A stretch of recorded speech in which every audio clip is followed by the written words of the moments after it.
so I want to be smiling all at you, but the lights are very bright up there, so I'm just squinting at you, so forgive me. In a moment, I'm going to ask you, in fact, no, I'm going to ask you now. When I give my talks, I like to get a photograph, a reminder that everyone's happy, so I get that at the beginning of the talk, before the end of the talk, and maybe you've switched off. So I'm going to ask for smiling, happy, waving hands and faces at me, and then I can put this on my blog afterwards. So please, hands up and wave, say hello. Excellent, brilliant. That's great, thank you very much. All right, nice.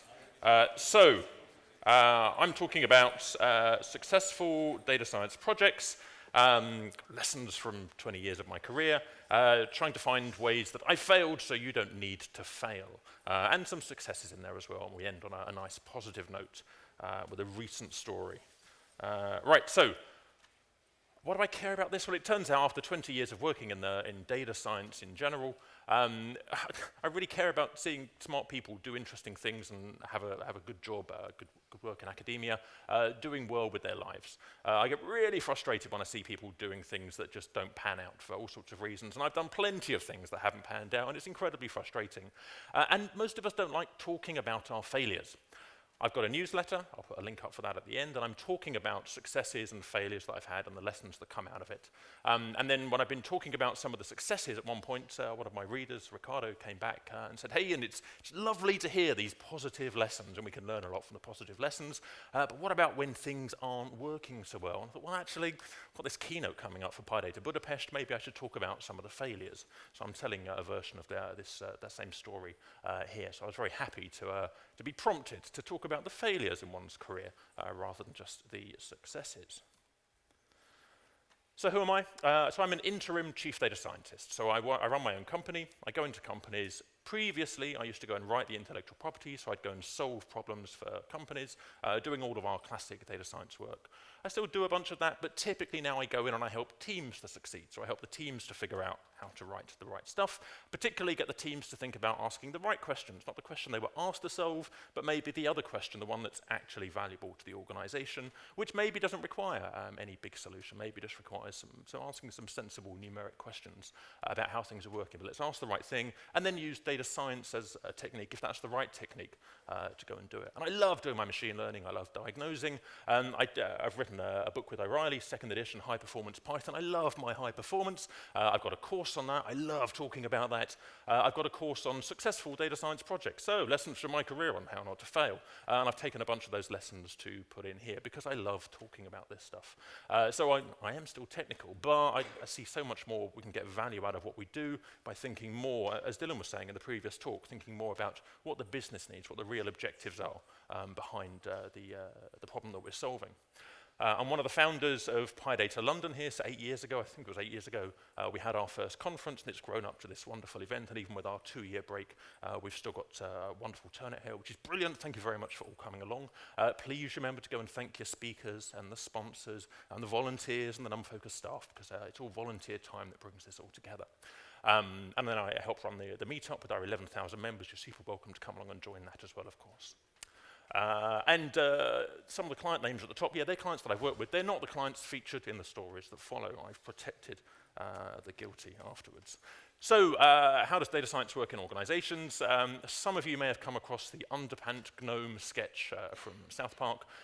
So Cartman and others have discovered that someone's stealing their underpants. They're not really sure what's going on. They track down the underpant gnomes. And they say, what are you doing? Why are you stealing our underpants? And the gnomes say, well, we're collecting underpants, and then we're going to profit. Brilliant. How do you profit? Well, and then it all gets confused. There's that big question mark in the middle, and it's a classic hack and use trope. Do something, question mark, question mark, question mark, profit. And I think in data science, so we get to this thing where, well, look, we've got this data science problem. Someone's told us to do the data science. So we're going to go and get the data, and then we're going to deep neural net the big data and do the data science, and we're going to profit at the end of it, and it's going to be glorious. But I suspect that actually a lot of the time when things don't work out, it's because we've asked the wrong question. We've thought about this the wrong way. And so here I'll tell a couple of stories where I've thought about things the wrong way, or things have worked out the wrong way, and then I'll give you a reflection on this at the end. So I think we fail a lot. I know I failed a lot. It's difficult to say that, right? I'm a consultant. I shouldn't fail. I should always succeed for my clients. But I think we all fail a lot. So I'm going to ask that. How many of you have been associated during your career with at least one project failure? Okay, so all of you, brilliant. Keep your hands up if it's at least 2 project failures. Okay, so most of the hands do. Right, so great. We've established that we all fail. Brilliant, so we're all failures. Excellent, when I've had more than 2. I've been doing this for 20 years. You collect all of those war stories over time and you realize, yeah, actually there's a bunch of reasons why some of these things evolve. But we don't talk about failure very much. This is one of 3 talks out of 40 at the conference talking about the non-data science, statistics, machine learning, MLOps side of things. So it's less than 10% of the conference is looking at this, but this is the thing that gives you the project that's worth $1 million or not $1 million if you get it wrong. So I think this is an increasingly important topic to talk about. So I'm super keen to talk about it afterwards if you want. So I think it's not all about the technology. Of course the tech is important, of course the stats is important, but I think it's not all about that. I think there's a lot of human factors that come into this that cause things to go wrong at various stages. And a lot of them are easy to learn from, and you don't have to repeat my mistakes. Brilliant, you can take some easy lessons. So let's wind back in time. This is very early in my career. This goes back 15 years, 13 years, quite a long time ago. I had a client. They were doing automated price discovery of products online so that when you visited a retail store in your browser and you found a product, they could tell you the same product was cheaper elsewhere and they'd get an affiliate fee from directing you there. Very sensible thing. This is when Amazon wasn't quite the behemoth that it is now, and there were many alternate sites to go and buy your things from. Amazon was one of the players for sure. So you take some metadata from lots of sites about the same television, or lipstick, or deodorant, or white good for your kitchen, whatever it was, huge data set, and then do some natural language processing. And 15 years ago, NLP wasn't quite so well written about as it is now. You couldn't just go to Medium or Stack Overflow and find the answer for how to do this. Scikit-learn is 13 years old, and I was using it, so it was about I don't know, 12, 11 years ago. So back when we didn't know how to do really good NLP on our data science problems, we had to figure a bunch of this out as I went. We had to go and, our little team, had to go and figure out how to find the most similar products because every website has a different version of that product. They spell it differently, describe it differently. We've got 2 descriptions up there. So you want to find the cheapest one. Great. I talked to the client. This is the problem. We agreed the specification verbally. First mistake. I shouldn't have done that. Should have written it down. So we agreed a specification verbally. It made sense. Small, tight team, working together, collaborating. We all knew what the problem was. I got them to spell out exactly what the problem was, what the data was, how this was all going to fit together so that we couldn't make a mistake. Very important not to make a mistake. And so I built up a gold validation set, explained to them the importance of having a gold standard we could work against before we went on to a larger data set, built our bag of words model using scikit-learn, did our similarity measures, all pretty sensible stuff. And we made great progress. Everything was looking pretty good. So what could go wrong? This is one of my early solo consultant projects. It's all going gloriously. Brilliant. Then they gave me some more data, and it was weird data. And we know enough about NLP now that whenever you scrape data off the web, we get all of the horrible stuff. We get strange different Windows versus UTF-8 encodings of text. We get misspellings. We get strange punctuation. We get /ns. We get zeros and O's confused. And we just get all of the rubbish that you get off the web. Fine. The annoying thing was the client hadn't told me about this. And when I said to them, look, we've got this new weird data set that's quite different in nature to the previous one, even though we've agreed to solve this one problem, why has it changed? And they went, oh, well, we didn't want to scare you off with the hard data set. So although we gave you the one data set, actually there's 2 data sets, and now we're showing you the real problem. I thought, oh, that's kind of crap, right? Because we can't solve this problem. How does the human solve this? Oh, the human can't solve this. We can't actually figure this out. The data's awful. But your data science magic, I said, no data science magic, I'm going to have to walk out of here now. And so that was really upsetting. Even though I tried my hardest to make my client explain to me what their problem was, they told me all of the problem, but they still segmented it into 2 and then gave me another problem later when I'd proved the first bit, which was nuts. We could have figured out at the beginning that we couldn't solve the hard problem and just not done the thing in the first place. So that's really painful, that's bad news. We don't want to be doing that. The critical point there is we gained a lot of knowledge, but there was only one project to work on. We couldn't take that knowledge and pivot to another project and then reuse what we'd learned, the hard lessons we'd learned. We had one thing, it failed, end of deal, and that was it. So if you've got nowhere to pivot to, that's bad news. I've worked in, well, we'll see on some of the slides. When you've got options to pivot, you have some options. What's an easy solution here? Well, write a specification. Okay, if the client's still not going to reveal the problem to you, you've got a bigger problem.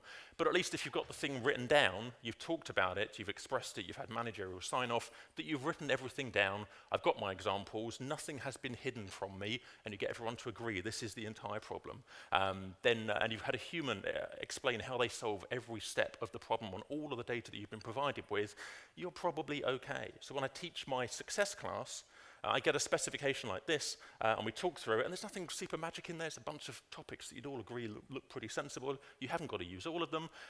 What is the business need that's going on here? What is the dollar value behind the business need? Do we understand why the business makes money or saves time or whatever it is? Who has the responsibilities? Where does the data come from? What are the uncertainties in the data? What risks might I see in there? What assumptions can I make? What would the timeline look like?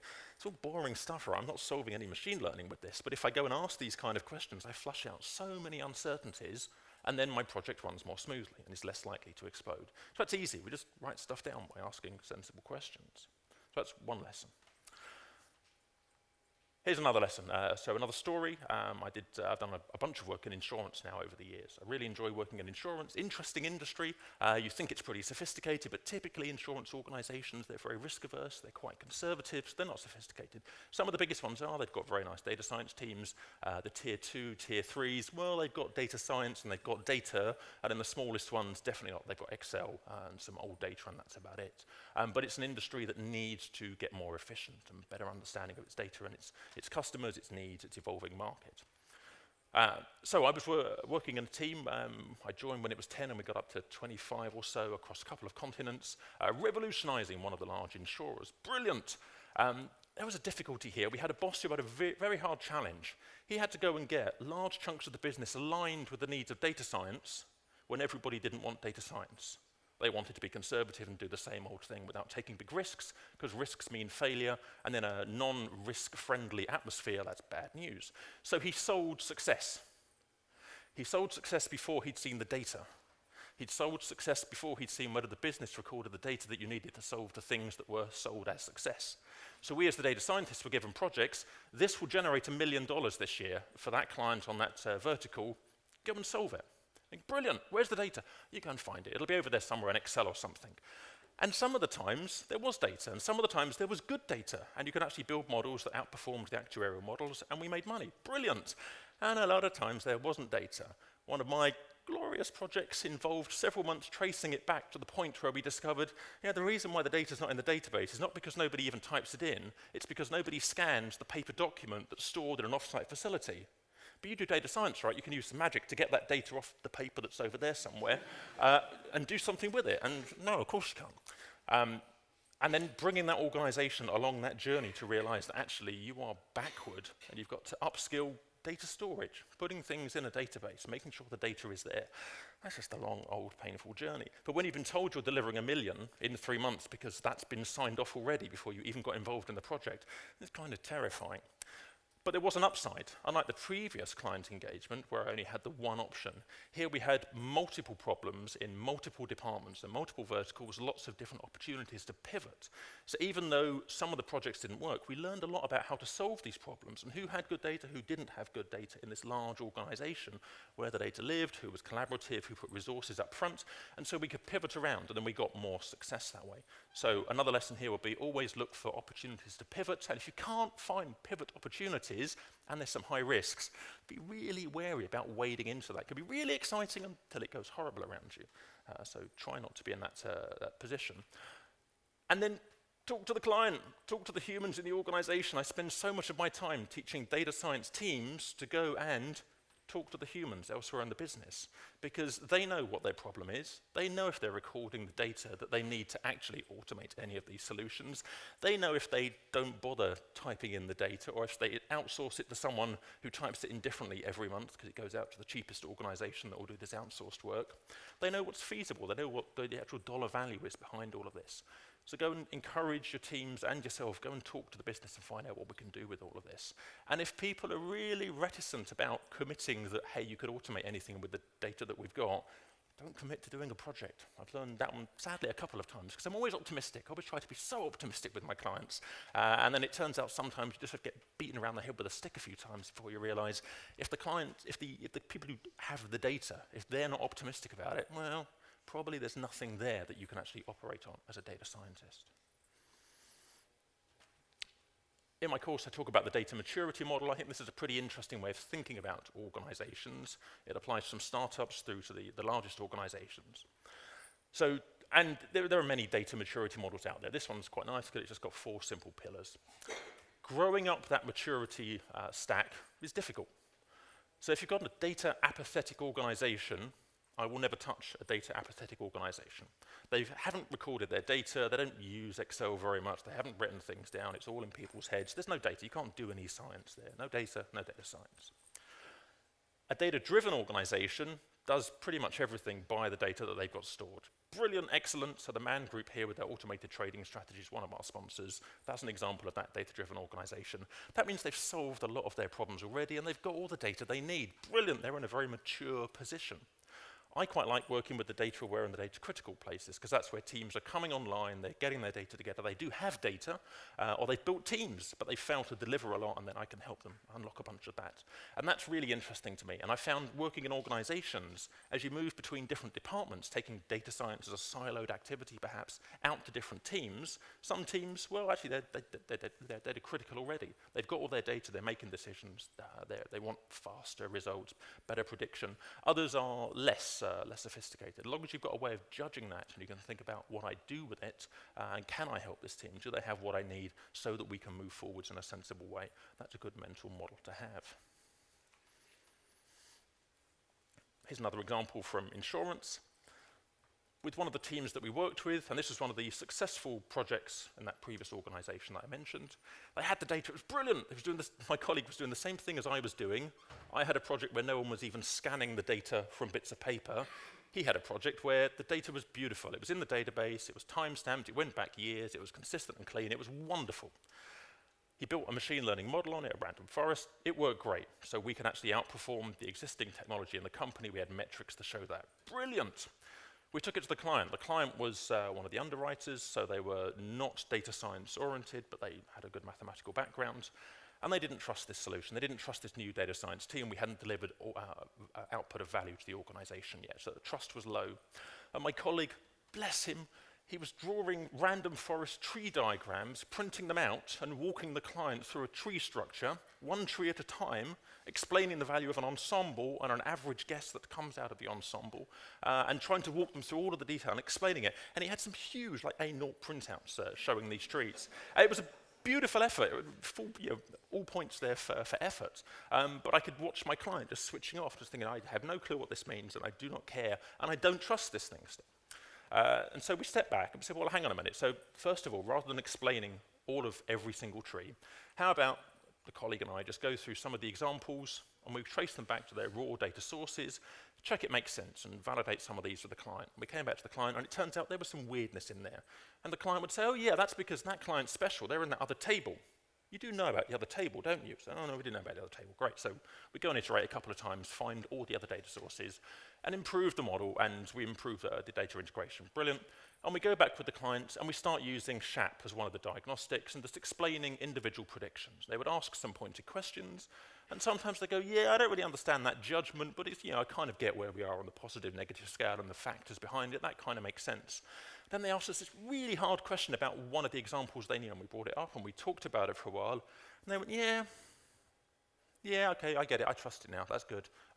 That's my client, and you've explained it, and the model explains it the way I'd explain it, so therefore I trust this for everything. Let's just deploy it.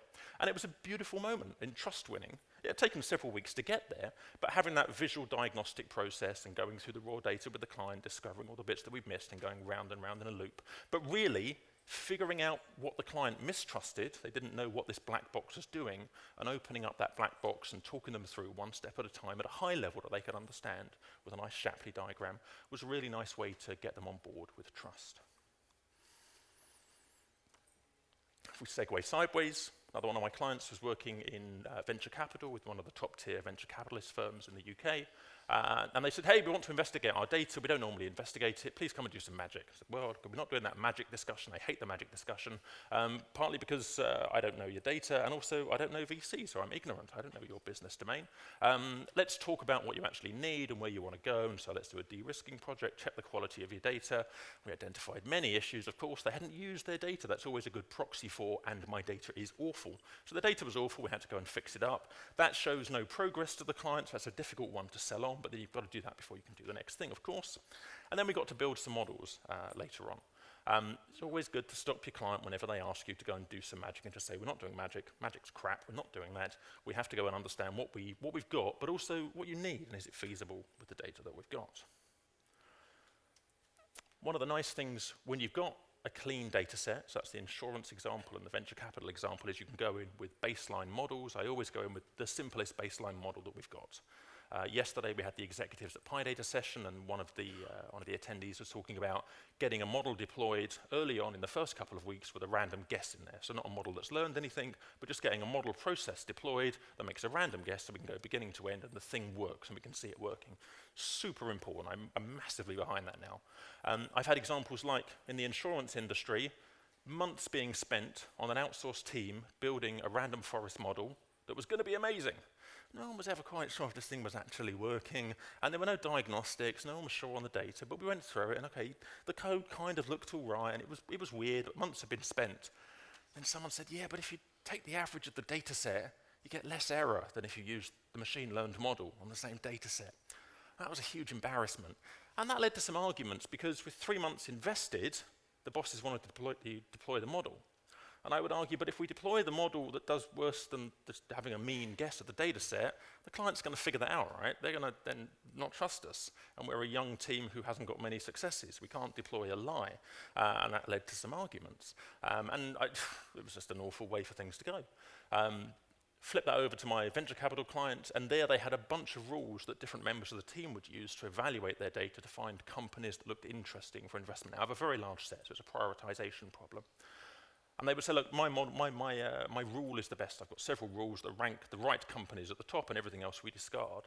And I could implement those rules using a bit of NumPy and a template, using the template classifier from scikit-learn, and then put that alongside a 5-fold cross-validation or a time series cross-validation on the time series dataset against the logistic regression 2-input model, and show that my model outperformed theirs for various reasons, and we could build it up. And that bought trust, which was really, really nice. So I massively always argue for going with the pipeline that does something, first of all, even if it's a random guess, and then start to encode the client's rules and the client's ways of thinking in as the next thing, and then going for a mean regressor or a default classifier, and then actually beginning to do the data science afterwards on top, because that way you're quickly showing incremental progress all the way through. And we've got the tools for this in scikit-learn, so it's really easy. It's a couple of lines of code you have to write, and it's often overlooked. The venture capital client did have a downside. That really didn't work out quite so well. One of my more painful stories. One thing I learned about venture capital is that when you've got 10,000 companies coming in Europe in a year that need evaluation, you've got a small team evaluating them, they want to find the 10 investments they want to invest in. So it's a 1 in 1,000 success rate you're expecting to see there, and they want to reject all of the others. So they want to reject 9,990 of these companies and then just find the 10 that are good. First of all, VC, I learned, is a very people-driven business. No, it's not in the data. They've got some data, but the interesting stuff is not in the data. It's in the people's relationships. So that was bad news once we discovered that. But there is interesting signal in some of the data, and some of the data is even consistent. So actually, you can extract some of that signal and do something with it. The people who go and make all the calls and try to figure out which companies to contact, they're the junior associates. They are paid by success, so they're effectively high-ticket salespeople, boutique salespeople, selling chunks of £5 to £50 million as an investment in exchange for your equity. They get paid if they find the right 1 or 2 companies to put that £5 to £50 million into. So they do not want crazy Ian turning up with some strange machine learning model saying, don't do it your way, I've got this new way that we don't trust the tool that might reduce your chances of finding your 1 or 2 down to 0 or 1 or maybe just 0. But I need this for your feedback rights. And if I get the feedback, I can make this better. And one day, you might get 2 or 3 rather than 1 or 2. Nobody wants to make that first leap. Particularly at certain crunch points in the year, like Christmas, when they're trying to close all the deals. And that's when I was doing my testing, really trying to push my testing out with the client. So that was really terrifying, and my contract got terminated there. It's the only contract that's ever been terminated around me. I was really upset about that. I actually ran to the pub and insisted my friends buy me beer that night. I got feedback from the CTO later on that one of the deliveries I made was used because it had one of the companies listed highly. That was a signal that then went on to validate one of the investments they made. So there was positive outcome for the organization. But it turns out when you're in a problem-poor environment, there's a very little chance of success, very little relevant data, and an organization not using their data in that kind of fashion already, just the chance of success is low. And I'm an optimist, and I love a difficult problem, so of course I had to go and try it. But in terms of actually doing well, it was a silly thing to go and do. It was really, really hard, and it didn't really work out. So again, try to avoid situations where when your gut says, actually, it's just really, really hard, walk away from that one. Go and find a problem that's much easier. Hopefully one where, with some simple rules, you can go and get something of value, and then with a progression onto nice deep learning or whatever it's going to be, you can get an even better result that's valuable for the company. But don't start with something that's just really ridiculously hard. Don't make that mistake, please. So one of the ways to get past this, of course, is to get your clients involved early. Always be delivering early and often. Again, get that pipeline going with a random guesser in that does something beginning to end. Give them something that makes them look cool. I found this to be very empowering. I haven't got to find the insight that is better than what the client's insight is, because the client is the person who knows the business domain. But they haven't got an automated way of getting that insight out. If I can encode a chart, a histogram, whatever it is, a table that validates something that they know, that they've never been able to prove to the organization, but I get the data, I get automatic buy-in at that point, I get more trust, I get more flexibility to go and do interesting things. So help the client look cool early on. Probably that's pretty pictures that they can show to their boss. Everyone is empowered by pretty pictures. I would always push for that. And then simple models, linear models. You can always explain a linear model with 5 terms to somebody and explain which way the coefficients are going, positive, negative, certain magnitude there, lots of pictures. Help with the client to diagnose the problems, find the problems in the data. That builds trust because you've identified those problems, and then quickly deliver some value to them so that they look cool. If we can do that, we buy political points, we buy time for ourselves, and then we can go and do the cooler, more interesting hard work, but that has to come later. Another joy from the insurance industry. I wasn't working on this one, thankfully. I just got to step to the side of this and shake my head in shame. One of my colleagues made a successful random forest solution for a machine learning problem. Great. And this took some months, took a while to get the data, to understand the business domain, to get by, and everything was good, everything was good, everything was good. And then IT said, yeah, we can't do Python, we need SQL only. So my colleague then, by hand, rewrote the random forest as best they could in SQL as the deployment strategy. But there were no tests, there was no validation. We hoped they transposed the rules correctly as they typed by hand. We don't know, so was it right? And that's awful. And we could have avoided that by just figuring out that we had no deployment opportunity. But that's a silly deployment opportunity. We just shouldn't have done this project in the first place. But it's one of the projects that was sold by the boss who promised the big output. And then because it had been promised, we had to go and deliver a thing. And so it was just painful all round. And it wasn't obvious at the end of it, once it had been deployed, whether actually it was working for the client and it was going to use this thing. So always, can we actually get to a deployed status? Is there a question there? When was this project? Like how long ago? Was it before the cloud? It's recently enough that it's still painful in my memory. It's after the cloud. That would presuppose that the client was using a cloud. But that's presupposing that the client had a cloud. Right, insurance industry, conservative, likes boxes in a corner they can look at, and they do use the cloud sometimes. And some people are allowed to also use the word cloud in conversation sometimes, but not everyone, and certainly not the data science teams. And lots of industries are backwards, right? They're quite conservative, and then getting everyone on board with what we need for data science is hard. In some organizations, or lots of organizations. So what would be a solution here? We'll plan for operationalization, and so planning early for that, especially for your V1. In your specifications where you're developing your plan with your client, think about what they would need to deploy a solution. And if it turns out they've only got some weird VDU green screen thing plumbed into a very legacy system with a mainframe behind it, and no one knows how to integrate into it, we do not build a clever XGB model and hope that we can superimpose the results onto the screen, because that's madness. We let that department upskill itself over time and come up with a modern system that we can integrate with, because otherwise we cry. And also, sit with the client, figure out how they work now. I've had so much success by sitting with clients, watching them type details in and asking them pointed questions about, how do you figure out which field you're choosing there? Oh, I just kind of guess at that one. All right, I'm not going to use that field. Why do you type in things over here when the data's clearly over there? Those systems are disconnected and they often have duplicates or errors between them. Oh, okay, well, the data's screwy over there then. But we only figure that out by talking to the client and seeing how they're operating. Don't forget, you all know this, but a corporate could take 6 months just to get a machine before we figured out what goes onto that machine, which is, more tears. So let's end on a happy note.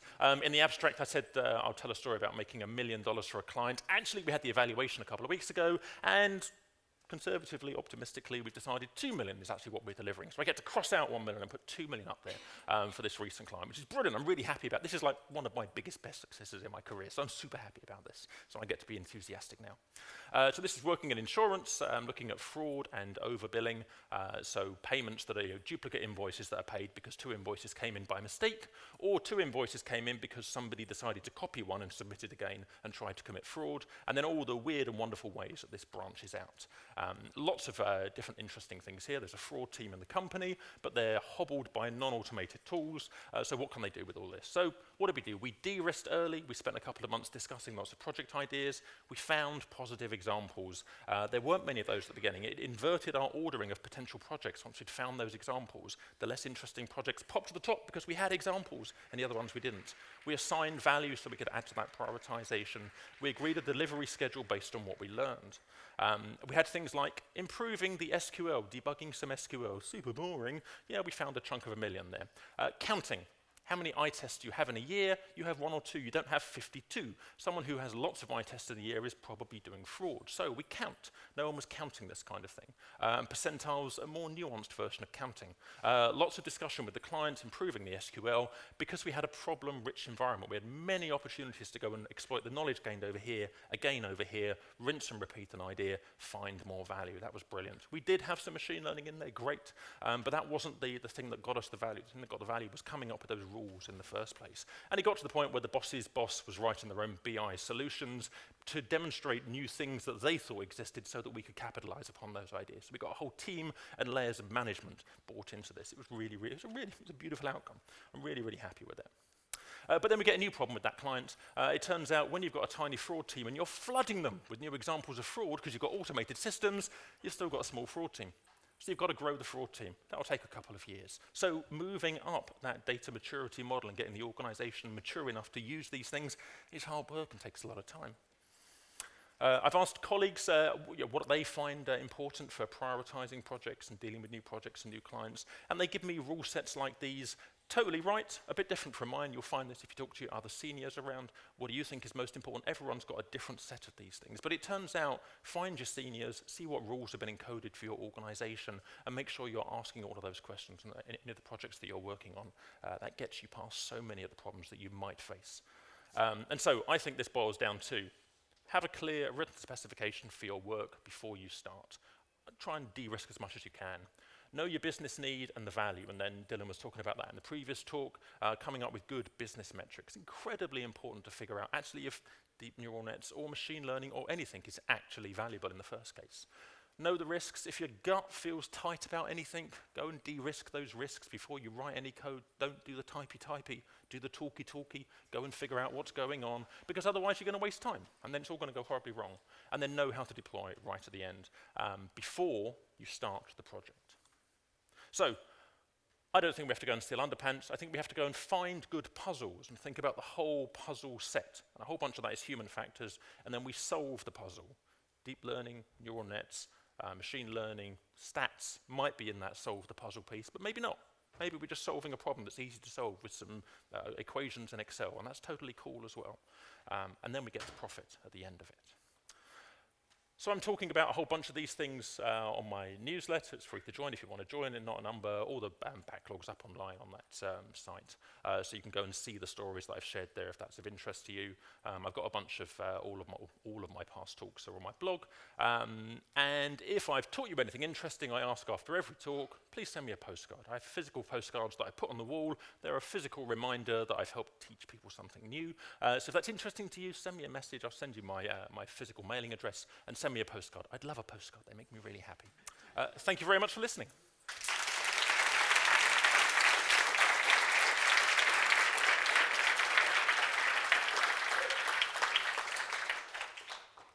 Thank you, Ian. That was great. We have some time for questions. Please. A few minutes. Who's first? Sorry, I haven't got my glasses on. Are there any questions? Or have I answered everything? There we go. This is the bit where you get to watch me run around the room.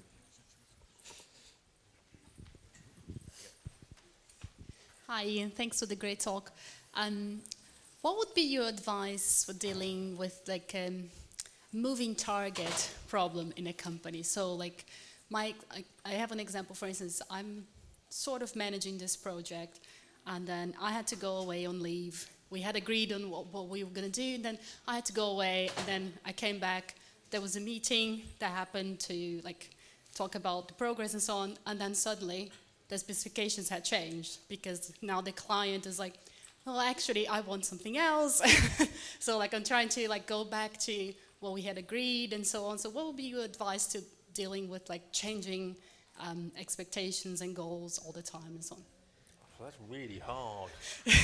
I mean, the reason I write things down and the reason I get senior management sign-off before we start anything is because otherwise I'm the one left crying.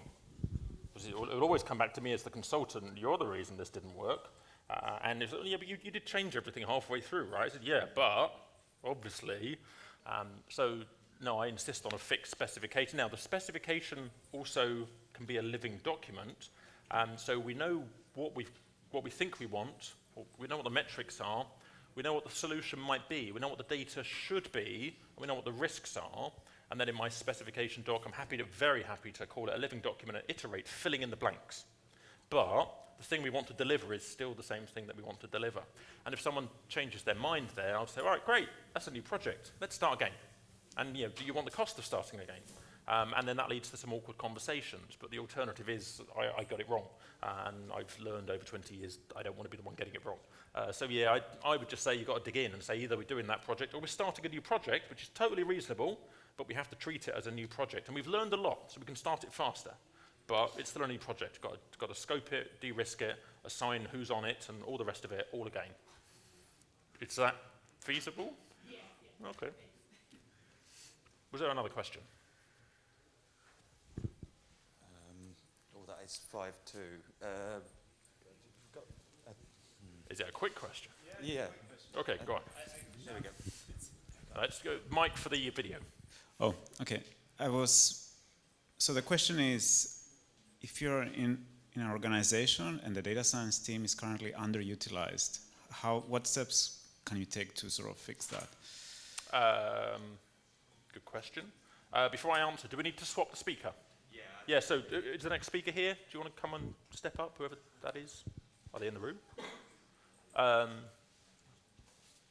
So let me just unplug this. Oh, it's not that person. Oh. Okay, well, they're not here. But I'll answer that question then and just pull that out. There we go. How to use an underutilized data science team. Great question. Walk around the organization and learn what the business is doing, what's valuable and where the problems are. I try to teach my data scientists to go and talk to the business in all the different departments and just say, what do you do? Does it work? What could be done better? What problems do you have? And then after a while, those that are a bit more sociable will come back with a laundry list of problems Many of them not interesting for the data science team, lots of engineering, technical, whatever problems, or people problems, lack of market share problems, whatever. But then maybe you go off to marketing or to sales and say, hey, I've heard about these problems. Are these interesting to you? They go, yeah, we do A/B tests on these tiny groups, and we get these kind of noisy results back that appear to be random. And you go, well, that's because your test set sizes are tiny. How about I help you do a proper A/B test on a marketing split test with appropriately sized groups and some stats behind it? And they go, oh, we never did that, sure. And then you find a new problem and you go and solve that. So I think being adaptable is key there, but going off, becoming internal consultants, going around, shopping yourselves around, finding problems, and finding valuable work for yourselves, I think it's an underrated activity. As a consultant, I have to do it all the time, so I teach other data scientists, yeah, go and do this. You've got great skills, sell it.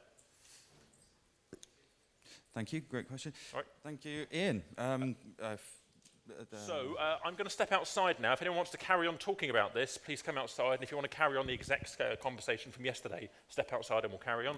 Thank you very much for having me. Thank you very much.